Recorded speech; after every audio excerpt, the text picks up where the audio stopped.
Hey guys, welcome back to the shop. This is a hopefully short and to the point video for those of you interested in getting a custom order project made by me here at Fire Creek Forge.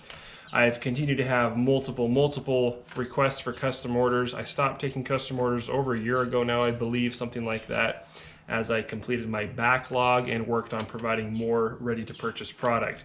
Both of those things have been done and are being done. Pretty happy that I finally got to the end of my custom order list, old custom order list, and I began telling people that I would open a few spots for custom orders sometime in the future. Well, now is about sometime in the future, and what I didn't know then is that we were going to be moving this year in 2023, so that does push the timeline out a couple of months, but we're still going to go forward with this and provide that service to you guys, those of you who have been asking for custom orders. So this video is to educate you and provide you with an understanding of what to expect when it comes to hopefully purchasing a custom order, if that works out for your project, and maybe eliminate some questions and just provide you with the knowledge of what you need to know. So first off, custom orders do cost more than a comparable in size or shape or design blade. And oftentimes the reason for that is because the knife or the project is different enough than compared to what I typically make, that it requires more time and effort to to work the design or work a different technique or something along those lines to get the product that you're asking for. And so more time and effort into it takes more money. Sometimes it might be a similar blade or similar design, but doing a one-off project is also less efficient in the shop, breaks up the flow of a shop, and thereby takes more time and costs more in that regard as well. So all that to say, just be aware that a custom order is going to cost more, even if it looks like it's a very similar knife than something you might see on my website for sale, which is part of the reason why I've worked to provide more ready-to-purchase product, to provide as many people with the best product that I can. So that's why I focused on that, and the custom order process is more of a specialty service at this point that I'm offering on a limited basis. So that's bullet point number one.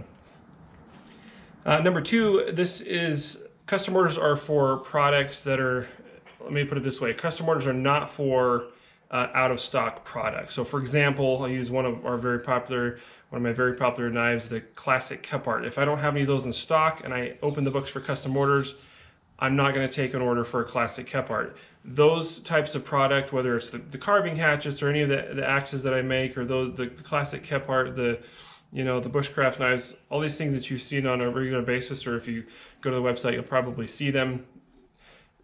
I rotate through those and make a batch of each one as regularly as I can at this point. That's how it works. And so you just have to wait for those to come up the next round and be ready to purchase that. So that's how that's going to work. So custom orders are for something that I don't typically make, if that makes sense. Number three, I am not going to take every custom order request that I get.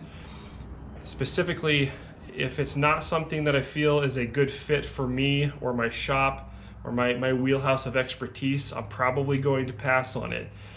This is just so that I can provide you all with the best product in the most efficient timeline possible, along with everybody else. That there's some projects that just don't make sense, and if they did make sense, they would cost more than you would probably want to pay. And so there's just certain things that aren't a great fit, and I'm going to choose things that are a good fit, keep everybody happy and provide everybody with what they're looking for. That's usually the best way to go about it. So not every custom order request is necessarily going to be accepted. I will pick and choose if necessary to provide the best service to everybody involved and the best for my time and business and your time and your money. So that's number three. Number four is it's a first come first served basis. So there's a couple different ways I might do this. I'll send out an email letting everybody know that as of this time and date, the books are open, and then you have to email me and request a spot, and I'll just go down the list of the spots that are open. Whoever's first come, first serve.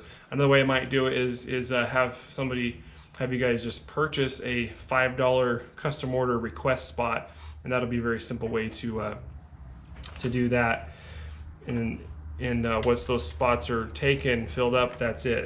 It's over for this particular opportunity. And then at some point in the future, you'll have an opportunity again, of course, hopefully. So once you get a spot, at that point, we'll converse and see if what you would like built is a good fit, and then we'll move forward. And that leads me to the next bullet point here, which I believe is number 4, if I'm counting correctly. No, I think it's number 5. Not sure. But anyway, the next one is that 1/3 deposit, 1/3 of the total cost of the project.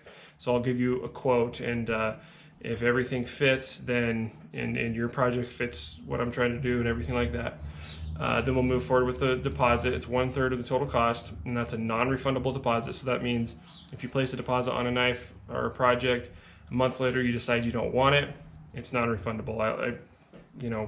We'll dissolve the agreement at that point, but the deposit's non-refundable.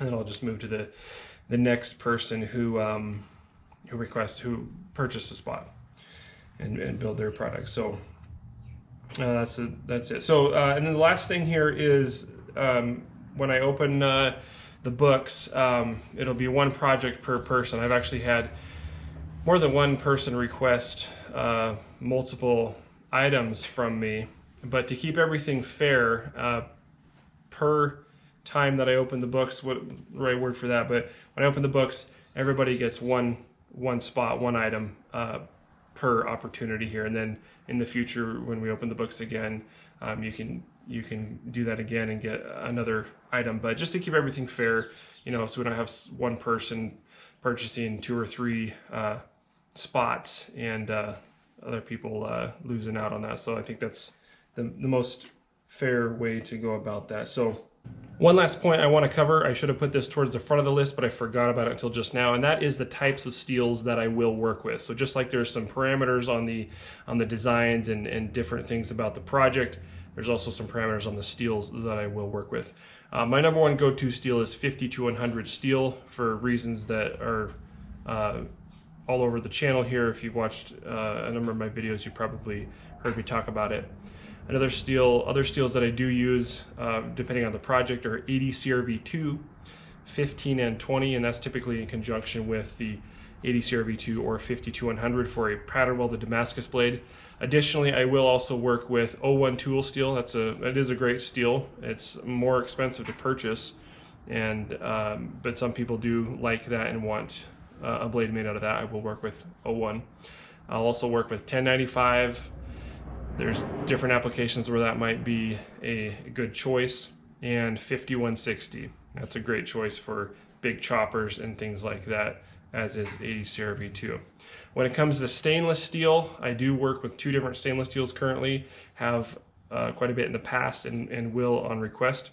And those steels are S35VN and AEB-L. So those are the 2 stainless steels that I will work with on request. Hopefully that covers the steel topic. That's what it'll look like, and I hope this answered some questions if you had any, and you guys know what to expect in the future going forward. When we open some spots, I think that kind of covers it, and I appreciate you guys in your support, and I look forward to providing this service to those of you looking for a custom order, and we'll go from there. And just on that note too, I think I mentioned like standard designs, and that also includes, some like axes and hatchets. So if you're looking for like a specific axe or hatchet that's within the standard lines of what we do here, or what I do here, then that's also a possibility as well. So appreciate you guys watching. We'll see you on the next video.